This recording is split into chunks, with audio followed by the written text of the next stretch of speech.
열왕기 16장 17절에서 20절까지 말씀은 아하스 왕의 최후의 장면이 기록이 되어 있습니다. 사실 아하스 왕이 죽었을 때 나이가 36살입니다.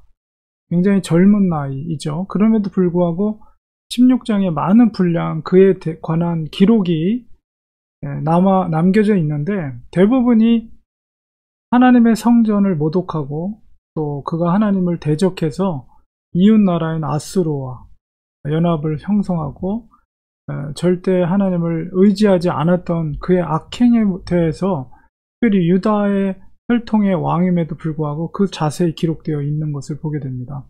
그러니까 우리가 열왕기 상하, 사무엘 상하는 특별히 포로기에 있는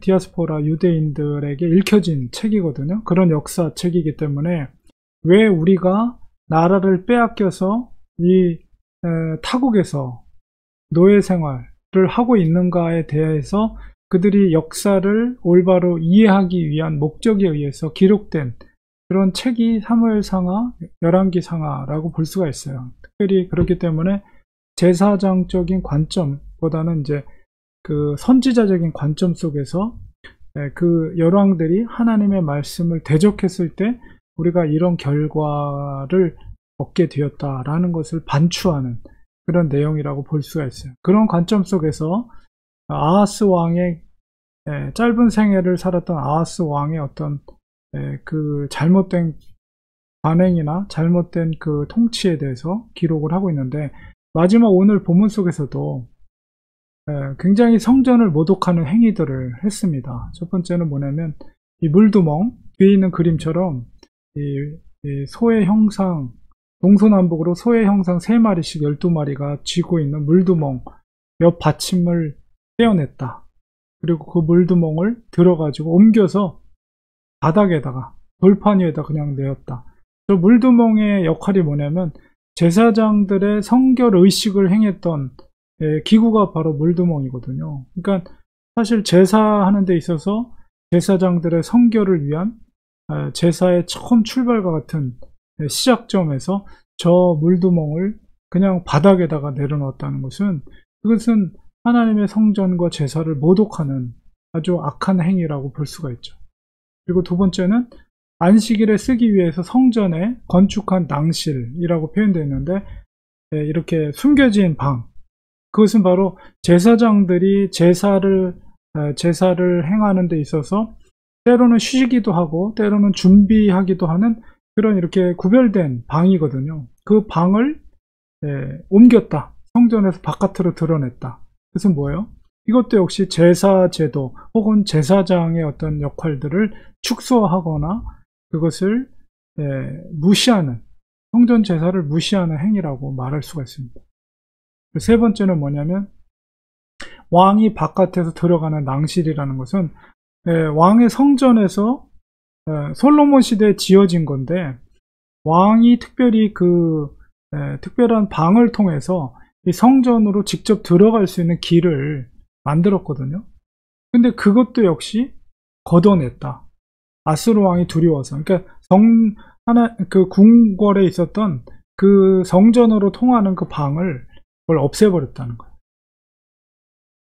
그것은 바로 솔로몬 때 지어졌고 그것이 굉장히 잘 구조적으로 되어 있기 때문에 그 지어진 모양이라든가 그것에 대해서 굉장히 외부 사람들이 칭찬을 했던 그런 낭실인데, 오히려 아하스는 그것을 걷어내 버리거나 막아버리거나 이런 식으로 해서 하나님의 성전과 왕과 관계가 없다는 듯이 그런 건물들을 그런 식으로 세워버렸다는 것입니다.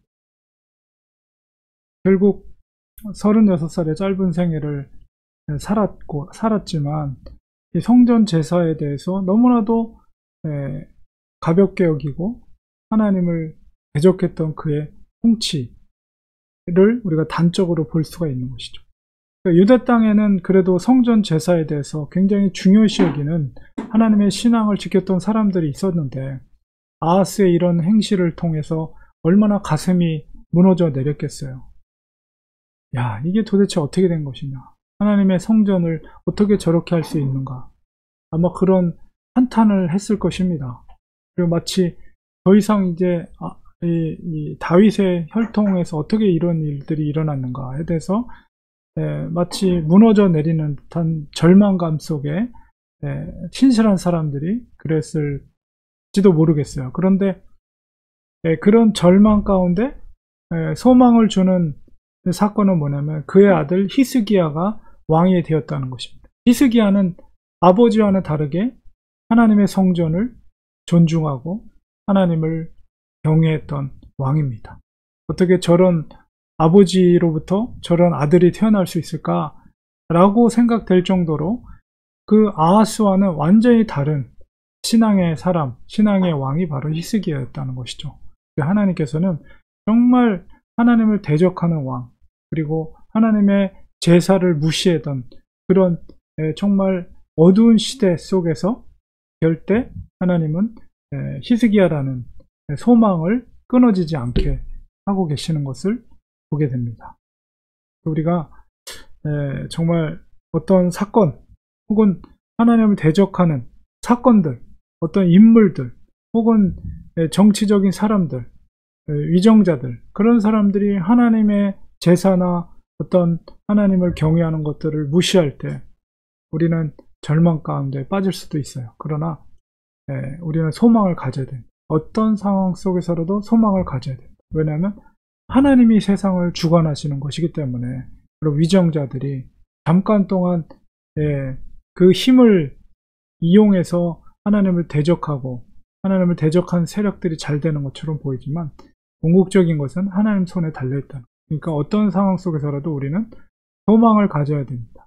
절망에 빠져서는 안 되고 항상 소망을 가지고 살아가는 우리가 되야 됩니다. 기도하겠습니다. 하나님 아버지, 성전 제사를 무시하고 물두멍을 바닥에다 내려놓고 제사장이 제사를 준비하는 낭시를 성전에서 제거하고 이런 안타까운 현실 속에서 하나님의 사람들은 절망 가운데 빠졌을 것입니다. 그러나 하나님은 다윗 혈통 가운데 히스기야라는 신실한 왕을 또 세우시는 것을 보게 됩니다. 우리는 어떤 어려운 상황 속에 있을지라도 하나님을 신뢰하며 하나님을 향한 믿음을 통한 소망과 그리고 하나님께서 이끌어 주실 것에 대한 희망을 항상 잃지 않고 믿음으로 어두운 시대 속에서도 믿음을 지켜나가는 저희들이 되게 하여 주시옵소서. 예수님의 이름으로 기도합니다. 아멘.